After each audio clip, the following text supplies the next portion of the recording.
Ladies and gentlemen, boys and girls, Rudy here with your yard service in the wood yard on a somewhat mild day. Although we do have snow on the ground, just a teeny beeny bit, but it's fairly mild. So I'm here in the wood yard and trying to catch up on some wood that has been here for a little too long. So trying to split it up and get some good firewood out of it that I can sell. As you can see, the Solo Stove Yukon is burning away, burning most of the scraps here that I get from splitting. So those scraps go right in there, right beside this Wallenstein splitter. And this is some nasty punky stuff that is probably still a little bit too wet to burn right now, but what's the focus of right now is those poplar rounds, those big suckers there. Probably they're about 10 or so. I'm thinking they're about 16 inches in diameter. So mistake, they've been put right on the ground, so they are probably a little bit punky on the bottom, but that we will find out once we get started here. I have one round already put on the splitter here, as you can see. So we're gonna crack this puppy up and see what we get out of it.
So I'm gonna shut it off here. So it looks like there's some punky stuff, or quite a bit actually. So I'm gonna show you what we got here. So as you can see, it's kind of like soft and chewy, I would describe it. So it's not like really dense wood anymore, more like towards starting to rot or decompose.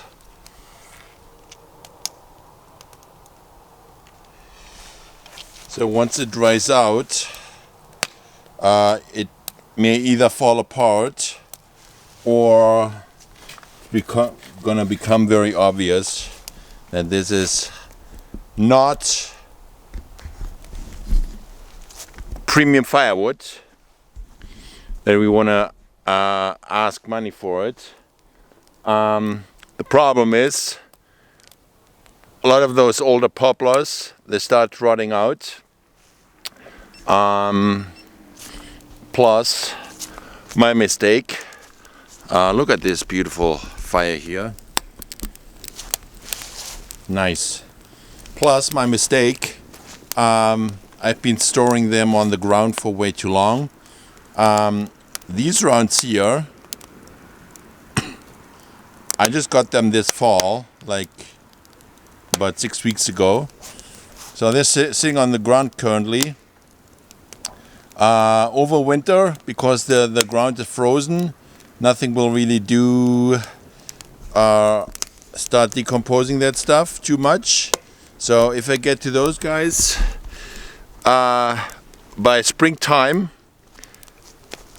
it's good enough, no concern. How nice. Although I said it's mild, you can still see the breath. Anyways, actually, don't know if it's starting to see flurries here. Shouldn't, because there's no real clouds there. But anyways, so I'm gonna keep chipping away on those big rounds there, and keep feeding that nice fire in the Yukon. And maybe I even can get rid of this whole wheelbarrow there of chunks today. Probably not, because it's already like close to 4 o'clock. Anyways, yeah, so let's see what's happening with those rounds there. I'll keep you posted.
This guy here is way too punky. Like, it's so soft, it didn't even split straight. So this kind of just broke off.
So that's a wrap, guys. It's getting dark, plus a lot of those rounds are too punky to make good firewood out of it. So a lot of stuff is ending up in my junk pile. And even the Solo Stove is struggling because those big rounds are still too wet, I guess. So you can see the smoke there in the smokeless fire pit. So that means this wood there is not dry yet. So, but I'm gonna burn it anyways, because why not? Otherwise it would just go to the dump or in my landfill, and I'm kind of like cheap. So why not burn it while I can? There's still a little bit heat of coming off, keeping me warm. Anyways, guys, thanks for watching. Over and out. Rudy here with your yard service, and see you in the next one.